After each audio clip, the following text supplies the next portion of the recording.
Hello everyone, this is Scott Faulkner with Innovative Heating and Cooling, and we're just going to make a quick video today on how to operate your Carrier Infinity thermostat. We're not going to do a very deep dive today on all the settings of the thermostat. We're basically going to touch on all of your comfort settings and your day-to-day settings so that you can better understand how to navigate the control and how to operate it the most comfortable way for you.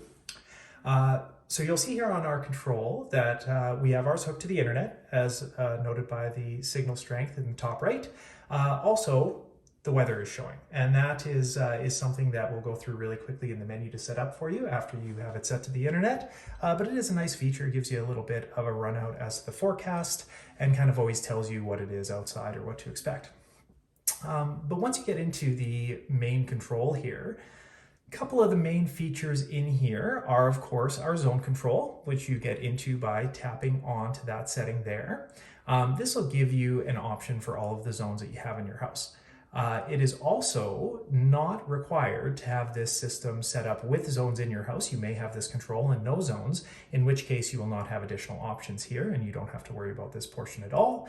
But off your main control, you can control any of the zone sections of your home or business, and you can just do so by clicking on whatever section you would like, and that will spin the readout to that particular area. So we're going to leave it on main floor here just to make this easy and go through a couple of your other features here. So obviously up down just changes your heating setting. Of course, we're in heating right now. It's November, and that's what we require at this point. But same for cooling, and to change it to cool, you just tap the top right and you can change it to any of the settings seen here. I do not particularly recommend using the auto setting. You can use it. It will automatically switch from heating and cooling as required, just to keep your house at a consistent temperature. But with our big temperature swings here in Saskatchewan between morning and afternoon and evening, I always like to run it just on heat or just on cool so that you don't end up heating in the morning and cooling in the afternoon, just for the energy saving aspect of it. But if you're comfortable running it that way, please feel free. The other thing that we can find on here is our touch and go settings over here. These I have set to manual, which just means that all of these settings will stay as they are until you change them.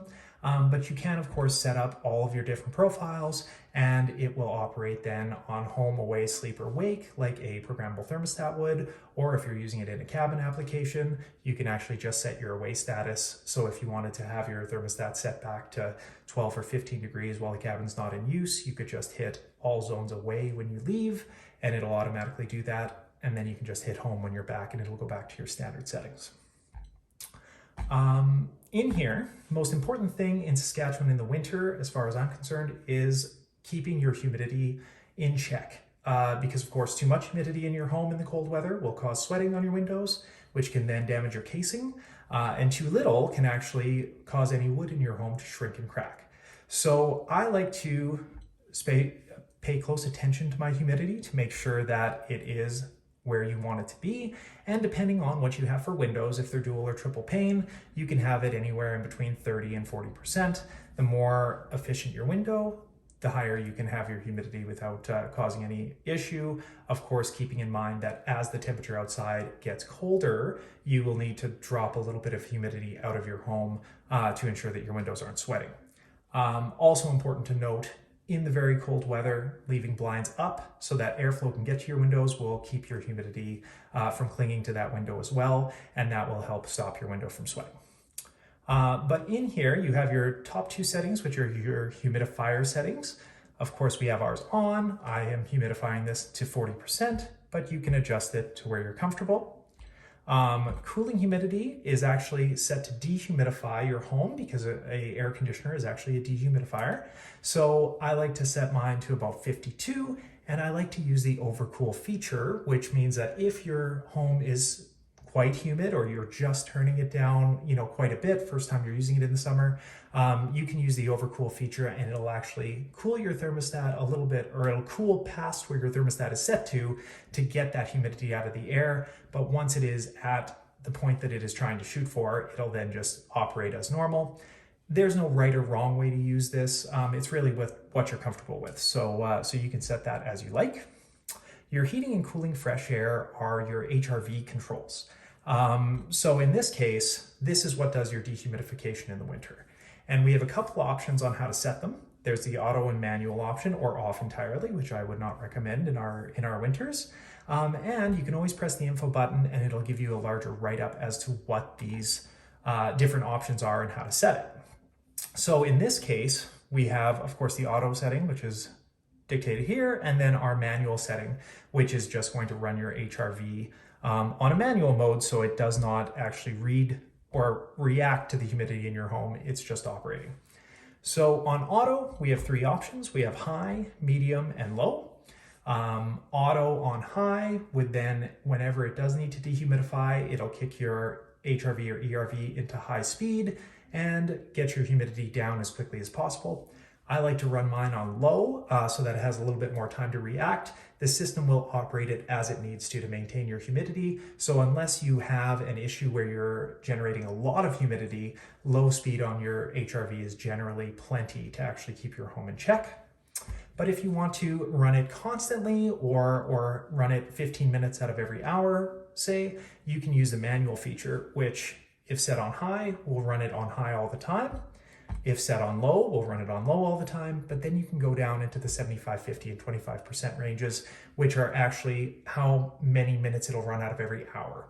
So low 25 will operate your HRV for 15 minutes on low out of every hour, just to constantly give a little bit of fresh air all the time.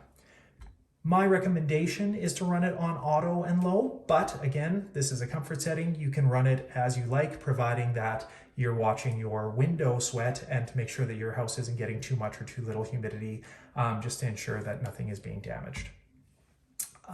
Cooling fresh air, same settings as the heating. Of course, keeping in mind that when you're using your HRV in the summer, you're actually bringing in additional humidity that your air conditioner has to then take out. So I like to run mine again, fresh air low on auto so that it just operates as it's required. Once we get back into the menu, into the comfort profiles, we can get into window protection setup. This one will actually, as the temperature is changing, we get those really large temperature swings in the winter here. This will actually help draw humidity down from your house as that temperature is changing, so you don't have to watch as closely.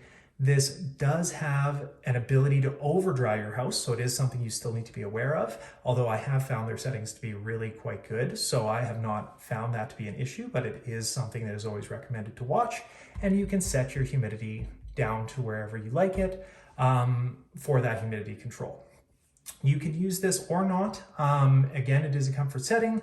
I recommend watching your windows all winter long anyway, just to make sure that if sweat is building up, you can reduce your humidity, or if you're getting too dry, you can increase it. But I have found the window protection setup to work very well. Moving on into our other features here, you do have continuous fan features. On all the zoned homes, I do recommend leaving them on auto.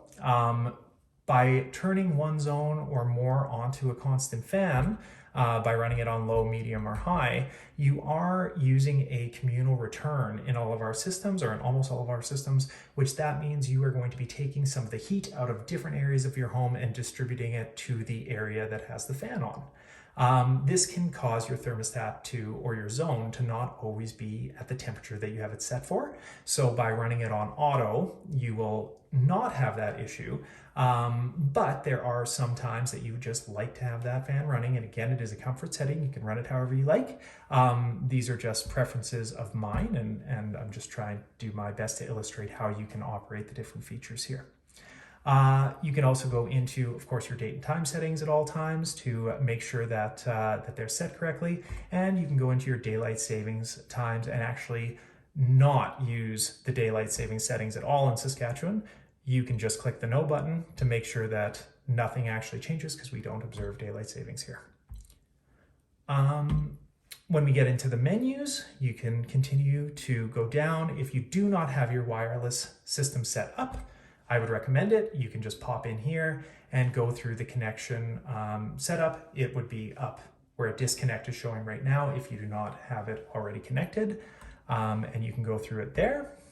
And then once you do have that done, you can also download the Carrier Home app and go into your remote access setup information and get that set up with your app so you can actually monitor your system when you're away from home. Once you do have that set up, you can pop into the weather setting and change your current location to your address, and that way your weather will always populate as it should be as well. That is the long and short of these thermostat operations. I will put up some more videos that go a little bit deeper into the settings at another time, but this will be most of the homeowner settings that you would ever want to use on your system. Of course, if you ever do have any other questions about the system or how to operate it, never feel that that it's an issue to give us a call. We always love to hear from people, and we like to help out when you're not understanding your system. So you can give us a call anytime at 306-955-9585, and we can try to help you out there as well. And aside from that, we will, of course, try to put up some more videos with some deeper settings here that you can play with another time. And until then, I hope you guys have a great winter. Bye now.